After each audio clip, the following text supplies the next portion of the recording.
This episode of Partners Project is brought to you by lynda.com. Want to know where your favorite YouTube stars go to learn their tricks? lynda.com has tutorials on shooting, editing, special effects, and more. Go to lynda.com/partnersproject for your free 7-day trial right now. Advice for other YouTubers out there?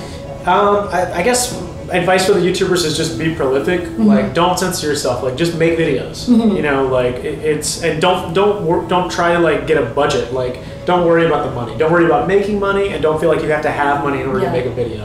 And you can get an HD flip camera for pretty cheap now, or your phone might even have HD video.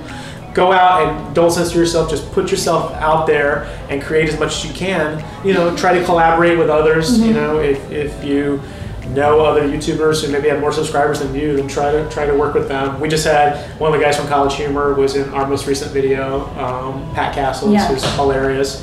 A lot of people commented on it because I think people really like seeing different members of the community working together. And it sort of like builds both of your fan bases when you collaborate. Is doing improv important? Like taking classes, is that important? Yeah, I think if you're interested in being a comedian, then absolutely. Like if you're in New York or LA, take a class at Upright Citizens Brigade Theater, or there's other improv theaters around the country as well. But yeah, I think if you're into sketch comedy or improv or even stand-up, like absolutely. And how many cameras do you have at once shooting? Usually we have at least 3 cameras shooting, and sometimes we've done a project where we had 12 cameras. And are they hidden? Yes, yeah, generally. What we've been using a lot lately are HDSLR cameras.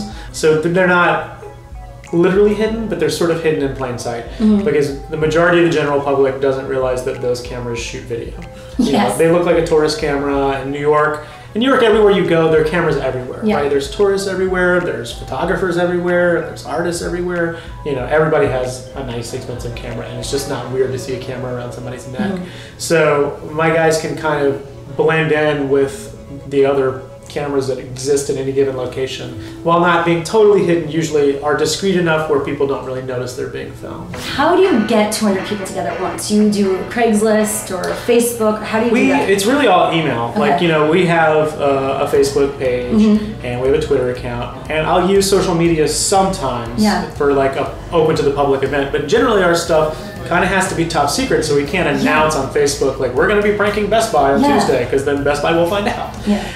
So we have an email list, and anybody who lives in the New York area or can travel to New York can be on it, and we'll get information out that way. Do you have any ideas that you try to execute and then you realize just don't work out? Pretty much everything we've done has gone on our YouTube channel or hasn't come out yet and will be on the YouTube channel. And we look at things as experiments. You know, sometimes I'll try something in it, and you know, that's why the word improv does sort of make sense with our group's name. Like, we don't always know how it's going to turn out, but it's okay. It's an experiment. The true failure of an idea is just not doing it, because you're going to learn something from doing it and having it go wrong. We'd like to thank our sponsor, lynda.com. Do you want to learn how to be a YouTube pro? We'll go to lynda.com/partnersproject for your free 7-day trial right now and learn from the best. See you soon.